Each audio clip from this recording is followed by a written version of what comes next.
Ғажайып күй әні шырқалған кезде ең алғаш ойымызға Азия тобы оралады. Азия тобының бағын ашқан ән. Бұл әннің шығуы да қызық.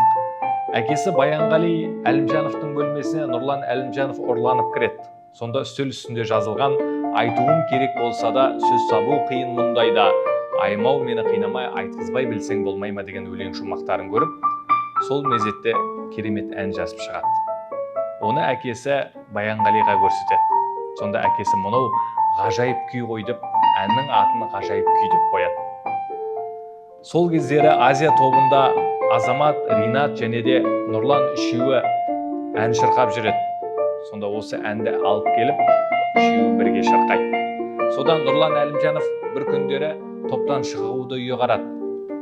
Сөйтіп, жеке шығармашылықпен айналысатын болғандықтан, бұл әнді Азия тобына жігіттер ренжімесі деп сыйға тартып кетеді. Кейін бұл ән Азия тобының бағын ашып, Республика сарайында ең алғаш концерт беруіне ұйытқы болады. Бүгін біз сол әнді сіздерге шырқап бермекшіміз. Ғажайып күй.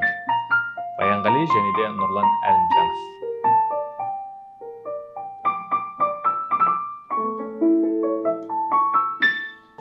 Өзіңмен қалсам кезігім, ғажайып бір күй туады.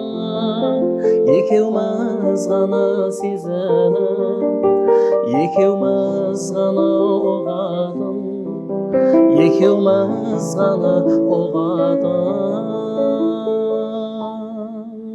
Айтуым керек болса да, сөз табу қиын мұндайда, аймау мені қинамай, айтқызбай білсең болмай ма. Алаулап нұрың жүзіңде, отадай көзің мөлдіреп, жарқ ете қалған кезіңде, кетеді жаным елжіреп.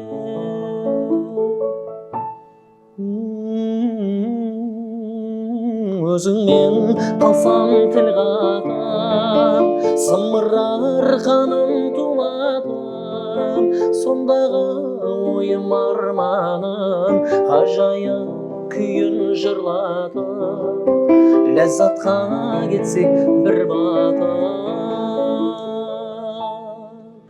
Айтуым керек болса да, сөз табу қиын мұндайда, аймау мені қинамай, айтқызбай білсең болмай ма.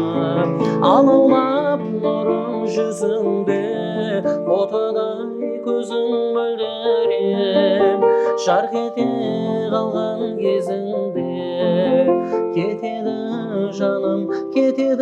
жаным елжіреп.